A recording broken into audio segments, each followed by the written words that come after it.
Let me tell you something about Argentina. It's not only beautiful and full of amazing things to see, it's got a great culture full of amazing people and interesting food. But on top of that, it seems even in a place like Argentina, you're gonna find scary stories with unknown creatures, unseen specters, and downright strange people. Welcome back to the swamp, my friends, and welcome if you're new. Tonight I'm going to be sharing some creepy and allegedly true Argentina horror stories. As always, if you have a story that you would like to share in a future episode, be sure to submit your story at swampdweller.net or the email you can find in the description down below. I would love to share your story with everyone here in the swamp. Now, let's jump right into these creepy and allegedly true Argentina horror stories that'll freak you out tonight.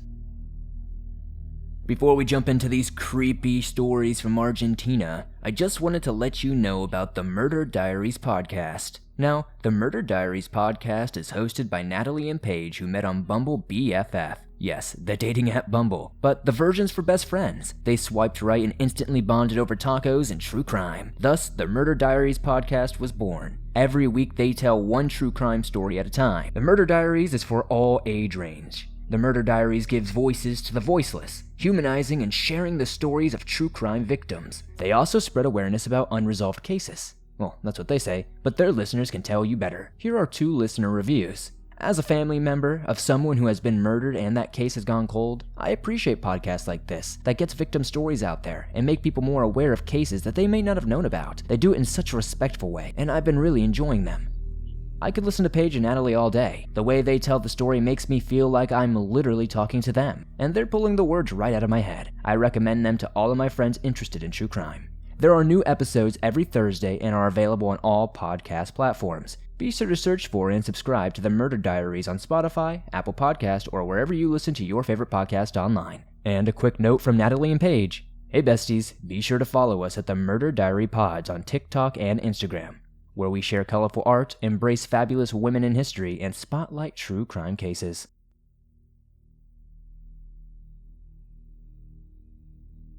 I live in Argentina. Nowhere exciting or anything that you've probably ever heard of. It's a small town a couple of miles outside of Cordoba. You probably have heard of Cordoba as one of the country's largest cities. My hometown is just far enough that we get many benefits of living close to a big city, but not many of its problems. The only downside is that the small town Argentina life is very conservative, and I am gay. It's not as homophobic as other Latin American nations, but becomes pretty dangerous once you get outside the cities. I have a Grindr account. Most guys in my town don't use pictures of their faces. They don't want to get exposed to the homophobes in the city. So, only after talking to a guy for a while, you'll exchange selfies. I met this one guy early on, and we hit it off. He was nice, maybe the nicest guy I'd ever met. We started talking in the afternoon and we exchanged selfies by nighttime. We talked all night long. I'm not going to lie to you, I was head over heels for this guy. We made plans to meet later in the week. We were going to meet up at a coffee shop on Thursday afternoon. It seemed normal enough. We both understood that we would have to keep the relationship private and not have any sort of PDA or public display of affection. The coffee shop we were going to meet at was in the nicest part of the town. It had a second floor with a nice balcony with a beautiful view. I got there maybe 20 minutes before we said we would meet. I wanted to build up my nerve and get used to the environment. I was honestly incredibly nervous. This would be the first guy I have ever had a relationship with. I ordered myself a small cup of water to drink as I waited on the balcony. I remember daydreaming a little bit as I sat there. I could view the entrance area to see whoever came in. However, I received a text message. It was the guy I'd been talking to. He told me he was there. I looked down to see 4 guys walking together. Immediately, I started to panic. I replied to the text message telling him I was in the bathroom. That was when I looked down and noticed that one of their phones had a notification. I was suspicious that these guys had come here to attack me. There was an entrance off the balcony onto the side streets. I was about to go down it when I glanced at the 4 guys. I noticed 2 of them had baseball bats. That was when I knew I had escaped a severe violent incident. I left and quickly made my way home. It made me anxious because these guys now had my full name and knew what I looked like. They probably even kept the picture of me and posted it online somewhere. I remember straight up freaking out all night. Not only was I highly disappointed by not getting to date someone, but I now had to fear for my life. On some level, I knew that these might be the guys that were trying to pull a prank to be mean or something, but I wasn't sure if that was the case or some sort of violent group of people who wanted to kill me. For the rest of the week, they kept trying to contact me. I blocked him on Grindr, but then he texted me. I stopped his number, but then another one of them texted me, claiming to be the guy's cousin. He kept asking why I stood him up at the coffee shop and wanted to get to know me. I knew this was all just a ploy. I remember one night after the incident, I was walking home bringing my grandmother some things my mom had borrowed. It had been late at night. I'm a procrastinator. It had been a couple of weeks and I knew it wouldn't get done if I didn't do it right then and there that night. But as I was walking home, I noticed a guy following me. He tried to play it off like he had just happened to be walking in the same direction, but I got an extremely uncomfortable feeling from him. I tried looking at him several times to see if I recognized him from the other day, but I didn't get a good look at any of the 4 guys that came to the coffee shop anyway. It was of no use. I just started to walk faster and faster, but the more I sped up, the more he did. At one point we were jogging. I decided that I had enough of this and would stand my ground. I came to a dead stop and braced myself to fight. I stood there for a few seconds waiting for him to run at me and tackle me, but he just went right by. He didn't even look at me or anything. I was baffled, and then it dawned at me that maybe I was being paranoid about everything. Perhaps this guy wasn't following me after all. There were even a couple of times that I got anxious about being watched as I was out in public. Again, they know what I look like, and I don't know who they shown my picture to. I feel like I'm being watched even to this day. It makes me extremely nervous and sad. One day I'm going to save up enough money and move somewhere I can live my life without fear. The hard part isn't being attacked or ostracized from the local community. The hard part is the fear of waiting for an attack. I'm in a constant state of terror about my sexuality. It's a special kind of fear that very little people know about. And it's also why so many of us fake being straight. But yeah, that was my story about almost brutally being attacked by these homophobic stalkers who might still be hunting me down.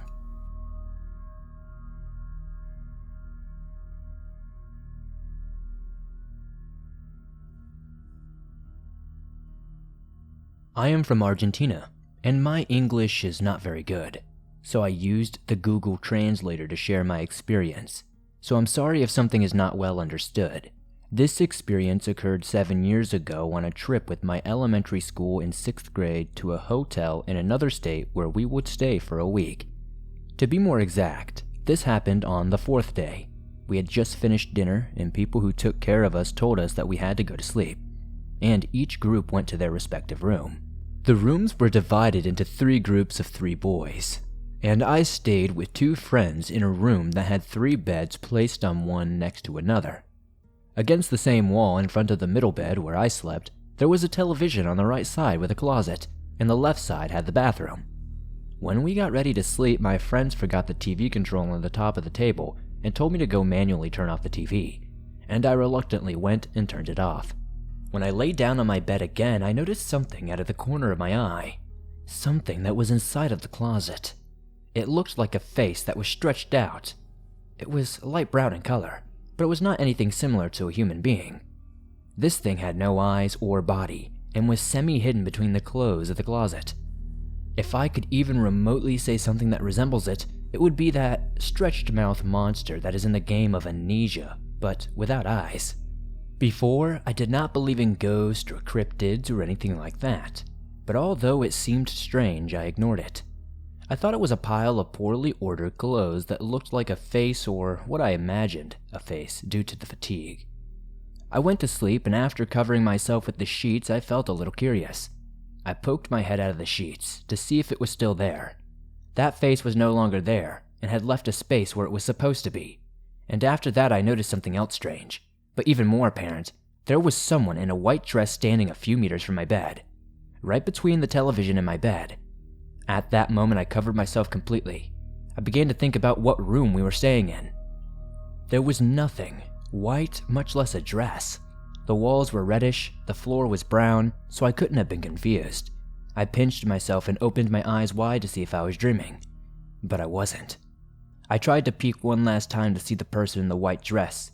I was trying to see where they were, and then I saw her. A face that I will never forget. Just when I lifted the sheets to look a little, I saw the beginning of a woman who was bending over looking at me. She had black hair, Asian features, pale skin like the moon, and a look that seemed to look at your soul. She had her eyes wide open and was only a few inches from my face. I covered myself completely with the sheets and yelled for my friends to turn on the lights. They were half asleep and asking me why, and I shouted it again, and when they finally got out of their bed, I inspected my surroundings. There was no trace of that woman. I checked the bathroom, the closet, but I couldn't find anything. My friends got angry and asked why I had waken them up. I told them what happened, and they naturally didn't believe me. When they turned the lights back off, I could not sleep and stayed up all night for fear that both the woman and the face of the closet would return again. Luckily, they did not appear again, and after that day I did not see them anymore. The holidays continued as usual, and on the 7th day we returned to my town. I have told this experience to several of my friends and only a few believe me, but this is a story for which I would give my life. This is true, but sadly, I have no proof.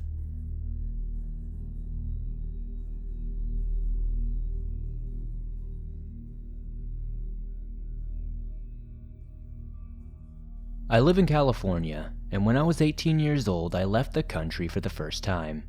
I graduated school a few months earlier with a 4.0 GPA, so my aunt and uncle took me on a trip to South America to celebrate. I was dating someone who isn't essential to the story at the time, but it comes up later. Anyway, we went to 5 different countries and were gone for months. My aunt and uncle were in their mid-20s, and the legal drinking age in South America is 18. So when we weren't sightseeing and spending the days traveling by bus, we were partying. We were staying in hotels and hostels.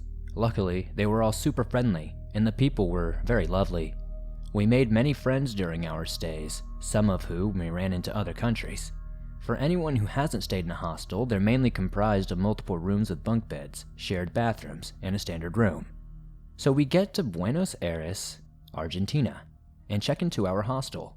My aunt and uncle were bunking in a room with this German couple, who were very friendly. One night, my aunt, uncle, and I were out drinking. I danced, listened to music, ate great food, and the works. When we returned, the German couple was asleep in their bunk beds, so we decided to go into the common area so we wouldn't wake them. Our door opened in the common area, so it was easy to access our room. So we were sitting at the bar drinking, and I started talking to this guy. He was tall, a big dude who had these dreadlocks. He seemed to be in his 30s.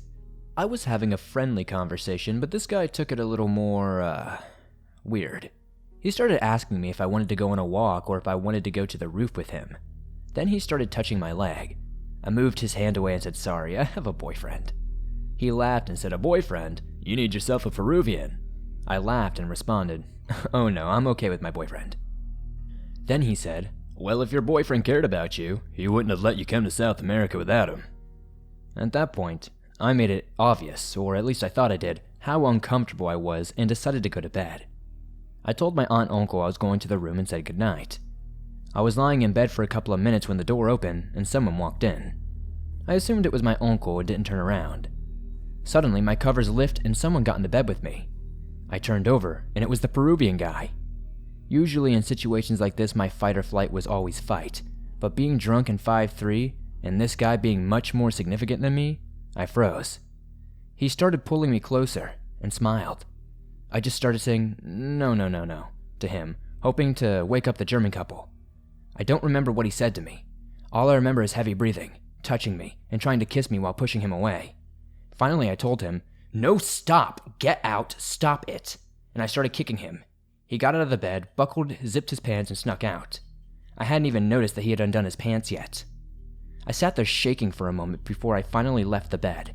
I cracked our room door open and very quietly started calling for my aunt. She was laughing and talking to someone and told me to hold on, clearly not reading the situation. No fault to her. My uncle saw me and came into the room and asked me what had happened. I immediately burst into tears and told him before he stormed out of the room. The next thing I hear is a bunch of yelling in the standard room before my aunt and hostel manager fly into the space and turn the light on. I was standing there crying and they hugged me. The manager asked me if I was okay and who was it, what guy. So I told them and we walked back out. In this, the German couple had woken up to all the noise and were very confused. They felt terrible that they didn't hear me begging for the guy to stop. After a couple of minutes, all the yelling stopped and it was silent. My uncle, a manager, came back into the room and told me the guy wasn't even a guest at the hostel. He had somehow made his way past the front door. There was a lock and a key to get in that only guests had. They kicked him out, and the manager profusely apologized to me. When my uncle left the room, he started screaming and looking for the guy. When he found him, he was standing there with a group of people laughing and drinking like he didn't just sexually assault a teenager. I think my uncle got physical, and that's when everyone started yelling, and the manager got involved. I don't think I slept after that night, at all. I'm getting chills writing about this. I know what happened wasn't okay, but I'm lucky it didn't go further than it did. I hope that guy never did anything like that to another woman again, but you know how it goes. If they've done it once, they've probably done it many times.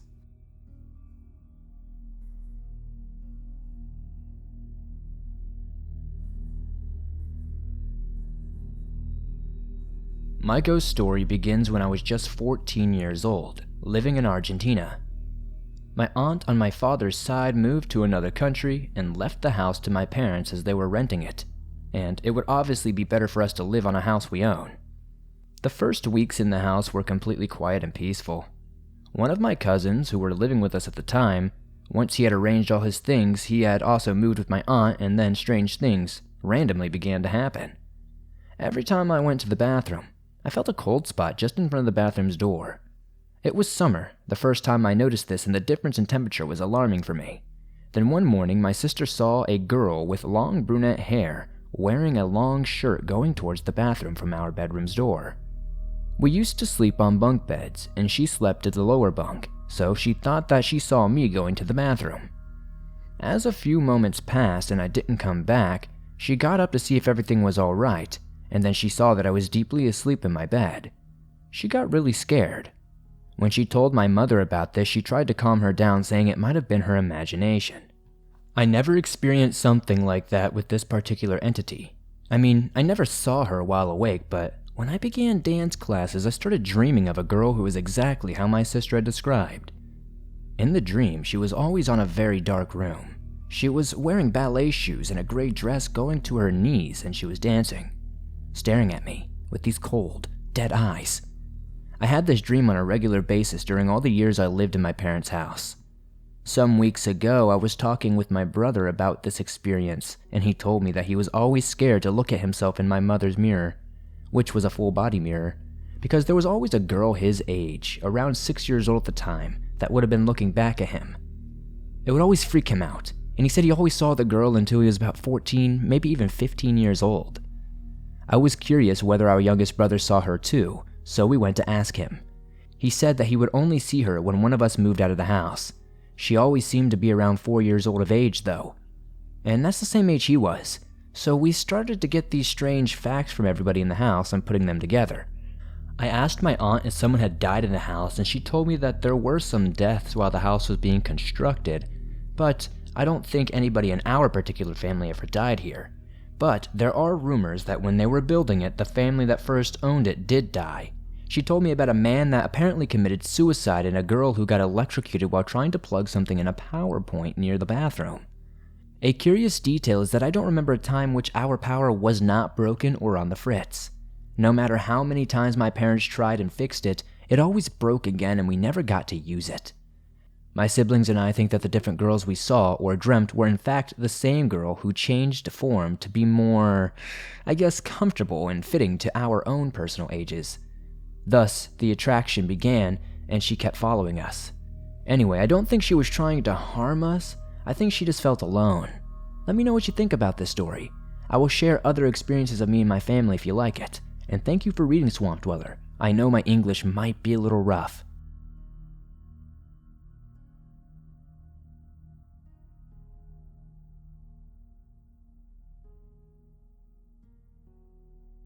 Thanks for listening to these creepy and allegedly true horror stories sent in from Argentina. If you enjoyed these horror stories, be sure to hit that like button as it helps me out a ton and lets me know that you want more stories based off other countries. Now, I know some of these stories might sound a little rough around the edges with the English, but I did my absolute best to translate and try to fix them. These were some interesting stories, and I know what you're thinking. Wow, it seems like there's crime, cryptids, and ghosts no matter where you go in the world. And you'd be right about that. If you enjoyed these stories and are listening to this on Apple Podcast or Spotify, please give us a 5-star rating over there, as it helps me out a ton, and it's very much appreciated. If you have a story that you would like to share, whether it's from this country or a different country or anything in between, be sure to submit your story at swampdweller.net or the email you can find in the description down below. I would be honored to share your story with everyone here in the swamp. It's stories like yours that help keep this show going on a daily basis. If you're on the go but don't have YouTube Premium and want to download your favorite Swamp Dweller scary stories no matter where you are, you can download them absolutely free from Spotify, Apple Podcasts, Stitcher Radio, and pretty much everywhere else that you find your favorite podcast online. If you'd like to support the swamp outside of that, maybe check out our merch store. I've got t-shirts, hoodies, hats, and more. I'd love to see you guys wearing some cool swamp threads. Be sure to join me over on Discord, Instagram, Twitter, and Facebook, and I'll see you all soon with another creepy episode.